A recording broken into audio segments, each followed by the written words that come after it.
ಜನವರಿ 22ರಂದು ರಾಮಲಲ್ಲ ಪ್ರಾಣ ಪ್ರತಿಷ್ಠಾಪನೆ. ಅಯೋಧ್ಯೆಯನ್ನ 16 ಪವಿತ್ರ ನದಿಗಳ ಜಲ ತಲುಪಿದೆ. ರಾಮಲಲ್ಲಾನಿಗೆ ಪವಿತ್ರ ನದಿ ನೀರಿಂದ ಜಲಾಭಿಷೇಕ ಮಾಡಲಾಗುತ್ತೆ. ಅಯೋಧ್ಯೆಗೆ ಈಗ ನೇಪಾಳ ಸೇರಿ ಒಟ್ಟು 16 ಪವಿತ್ರ ನದಿಗಳ ಜಲ ಬಂದು ತಲುಪಿದೆ. ಕಳಸಗಳಲ್ಲಿ ಈ ತರಲಾಗಿದೆ 16 ನದಿಗಳ ಜಲವನ್ನು. ಸೊ ಇದರಿಂದ ರಾಮನಿಗೆ ಜಲಾಭಿಷೇಕ ಮಾಡಲಾಗುತ್ತೆ. ಸೊ ಅಯೋಧ್ಯೆಗೆ ತರಲಾದ ಪವಿತ್ರ ನದಿ ನೀರಿನ ಕುರಿತು ನಮ್ಮ ಪ್ರತಿನಿಧಿ ಚಂದ್ರಮೋಹನ್ ಗ್ರೌಂಡ್ ರಿಪೋರ್ಟ್ ಕೊಟ್ಟಿದ್ದಾರೆ, ನೋಡಿ. ಜನವರಿ 22ರಂದು ಅಯೋಧ್ಯೆಯ ರಾಮ ಮಂದಿರದಲ್ಲಿ ರಾಮಲಲ್ಲಾ ಪ್ರಾಣ ಪ್ರತಿಷ್ಠಾಪನೆ ನಡೆಯಲಿದೆ. ಪ್ರಾಣ ಪ್ರತಿಷ್ಠಾಪನೆಯ ಪೂಜಾ ವಿಧಿವಿಧಾನಗಳು ಜನವರಿ 16ರಿಂದಲೇ ಆರಂಭ ಆಗುತ್ತೆ.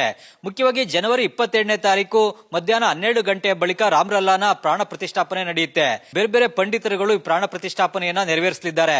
ಮುಖ್ಯವಾಗಿ ಪ್ರಾಣ ಪ್ರತಿಷ್ಠಾಪನೆಯ ಸಂದರ್ಭದಲ್ಲಿ ರಾಮಲಲ್ಲಾನಿಗೆ ಜಲಾಭಿಷೇಕವನ್ನ ಮಾಡಲಾಗುತ್ತೆ. ಈ ಜಲಾಭಿಷೇಕವನ್ನ ಮಾಡಲಿಕ್ಕೆ ಈಗ ಸೀತೆಯ ತವರೂರಾದಂತಹ ನೇಪಾಳದ ಜನಕ್ಪುರದಿಂದಲೂ ಕೂಡ ಜಲವನ್ನ ಕಳಿಸಲಾಗಿದೆ. ನೇಪಾಳದ 16 ನದಿಗಳ ನೀರನ್ನ ಈಗ ನೇಪಾಳದಿಂದ ಅಯೋಧ್ಯೆಗೆ ಕಳಿಸಲಾಗಿದೆ. ನಾನೀಗ ಅಯೋಧ್ಯೆಯ ಕರಸೇವಕಪುರದಲ್ಲಿದ್ದೇನೆ. ಈ ಕರಸೇವಕಪುರಕ್ಕೆ ಈಗಾಗಲೇ ನೇಪಾಳದಿಂದ ಕಳಿಸಿರುವಂತಹ 16 ನದಿಗಳ ಜಲ ತಲುಪಿದೆ. ಇಲ್ಲಿ ತಾವು ನೋಡಬಹುದು, ಇದು ನೇಪಾಳದ ಪವಿತ್ರ ನದಿಗಳಿಂದ ಬಂದಿರುವಂತಹ ಜಲ. ಈ ಜಲವನ್ನ ಬಳಸಿಕೊಂಡೇ ರಾಮಲಲ್ಲಾಗೆ ಅಭಿಷೇಕವನ್ನ ನಡೆಸಲಾಗುತ್ತೆ. ಮುಖ್ಯವಾಗಿ ನೇಪಾಳದಲ್ಲಿ 16 ಪವಿತ್ರ ನದಿಗಳಿವೆ.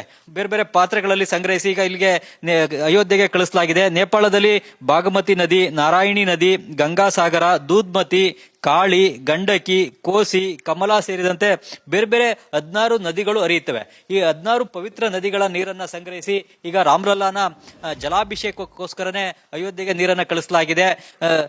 ನೇಪಾಳ ಸೀತೆಯ ತವರೂರು, ಶ್ರೀರಾಮ ನೇಪಾಳದ ಅಳಿಯ. ಈ ಕಾರಣಕ್ಕಾಗಿನೇ ನೇಪಾಳದ ಜನಕ್ಪುರದ ಜನ ಮತ್ತು ನೇಪಾಳ ಸರ್ಕಾರ ಸೇರಿದಂತೆ ಅಲ್ಲಿನ ಭಕ್ತಾದಿಗಳು ಕೂಡ ಈಗ ಶ್ರೀ ರಾಮಲಲ್ಲಾನ ಜಲಾಭಿಷೇಕಕ್ಕೋಸ್ಕರನೇ ನೇಪಾಳದಿಂದಲೂ ಕೂಡ ಪವಿತ್ರ ನದಿಗಳ ನೀರನ್ನ ಸಂಗ್ರಹಿಸಿ ಈಗ ಅಯೋಧ್ಯೆಗೆ ಕಳಿಸಿದರೆ ಈ ನದಿಗಳ ನೀರನ್ನ ಈಗ ಅಯೋಧ್ಯೆಯ ಕರಸೇವಕಪುರಕ್ಕೆ ನಿನ್ನೆ ರಾತ್ರಿ ತಂದು ಇಡಲಾಗಿದೆ. ಮುಖ್ಯವಾಗಿ ಮೊನ್ನೆ ಗೋರಖ್ಪುರಕ್ಕೆ ಬಂದಿತ್ತು. ಗೋರಖ್ಪುರದಲ್ಲೂ ಕೂಡ ಭಕ್ತಾದಿಗಳು ಅಲ್ಲಿ ಪೂಜೆಯನ್ನ ಸಲ್ಲಿಸಿದ್ರು. ಅದಾದ ಬಳಿಕ ನಿನ್ನೆ ರಾತ್ರಿ ಈ ನೇಪಾಳದ 16 ನದಿಗಳ ಜಲ ಈಗ ಅಯೋಧ್ಯೆಯ ಕರಸೇವಕಪುರವನ್ನ ತಲುಪಿದೆ. ಜನವರಿ 22ನೇ ತಾರೀಕು ಈ ನದಿಗಳ ನೀರನ್ನ ಬಳಸಿಕೊಂಡೇ ರಾಮಲಲ್ಲಾನ ಜಲಾಭಿಷೇಕವನ್ನ ಮಾಡಲಾಗುತ್ತೆ. ಈ ಭಾಗದಲ್ಲೂ ಕೂಡ ತಾವು ನೋಡಬಹುದು, ಸಾಕಷ್ಟು ಕಳಶಗಳಲ್ಲಿ ನೀರನ್ನ ತರಲಾಗಿದೆ. ಈ ಕಳಶಗಳೆಲ್ಲವನ್ನು ಕೂಡ ಸೀಲ್ ಮಾಡಲಾಗಿದೆ.